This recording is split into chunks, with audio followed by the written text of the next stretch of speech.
যেই সরকার এই জুলাইয়ের রক্তের ঋণ শোধ করতে না পারে সেই সরকারকে ক্ষমতায় টিকিয়ে রাখার দায় আমাদের উপরে নাই।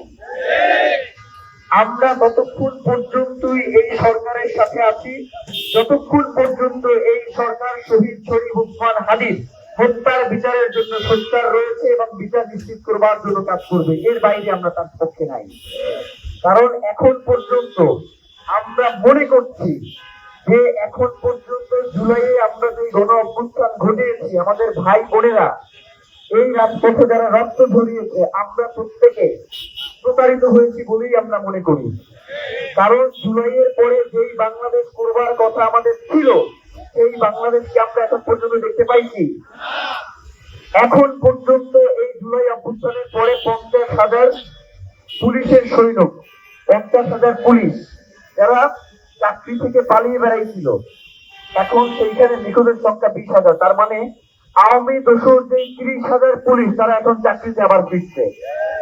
তারা এখন শুধু একটা গ্রিন সিগন্যালের অপেক্ষা আছে যে কোন সময় তার মারে দিল্লি থেকে নিয়ে আসবে। একটা কথা খুব স্পষ্ট করে বলে থাকি যে কারো রাং কারো মা, এই দেশে আমাদের রক্ত থাকা পর্যন্ত এই দেশে ভারতীয় আধিপত্যবাদকে আমরা প্রশ্রয় দেব না, দেব না, দেব না। বাংলাদেশের সীমান্ত সুরক্ষিত না হলে কারো সীমান্ত সুরক্ষিত আমরা থাকতে দেব না। আমরা ততক্ষণ পর্যন্তই শান্তিপূর্ণ রয়েছি যতক্ষণ পর্যন্ত বাংলাদেশে কোনোভাবে পার্শ্ববর্তী রাষ্ট্র বিশৃঙ্খলা তৈরি না করবে। আমাদের দাবি চারটাই: খুনির বিচার করো, ভারত থেকে সন্ত্রাসীদের ফেরত দাও এবং সিভিল মিলিটারি ইন্টেলিজেন্সের মধ্যে যারা ঘাপটি মেরে বসে আছে তাদেরকে গ্রেফতার করে বিচারের মুখোমুখি করো। এর বাইরে কি আমাদের কোনো দাবি আছে?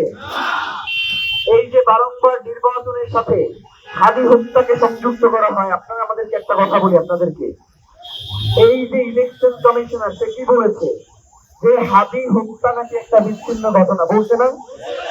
সেই ইলেকশন কমিশনকে এখন পর্যন্ত কোন রাজনৈতিক দল বলেছে যে এই ইলেকশন কমিশনের অধীনে আমরা নির্বাচনে যাব না? বলেছে কেউ?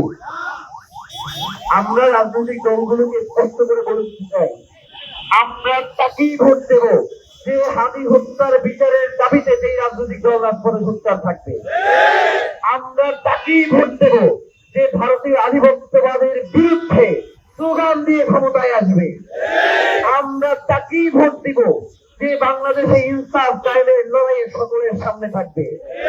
আমাদের এই 2026 সালের 12ই ফেব্রুয়ারি নির্বাচন হবে এমন নির্বাচন, সেই নির্বাচনকে আমরা ইনসাফের একটা লড়াই মনে করে ভোট দিতে যাবো। আপনারা পারবেন না? বাংলাদেশের যেই রাজনৈতিক দল আপনাদের কাছে ভোট দিতে যাবে না, বলবেন তুমি কি হাদি হত্যার বিচার চাও? বলবে অবশ্যই চাই। বলবে তুমি যদি হাদি হত্যার বিচার চাই তাহলে তোমার রাজনৈতিক দলের নেতারা কেন এখন পর্যন্ত বলছে না যে আমরা হাদি হত্যার বিচার নিশ্চিত করেই ক্ষমতায় যাবো? যতক্ষণ পর্যন্ত এইটা তারা না বলবে, নিশ্চিত না করবে, ততক্ষণ পর্যন্ত আমরা কোনো রাজনৈতিক দলকে ভোট দেবো না।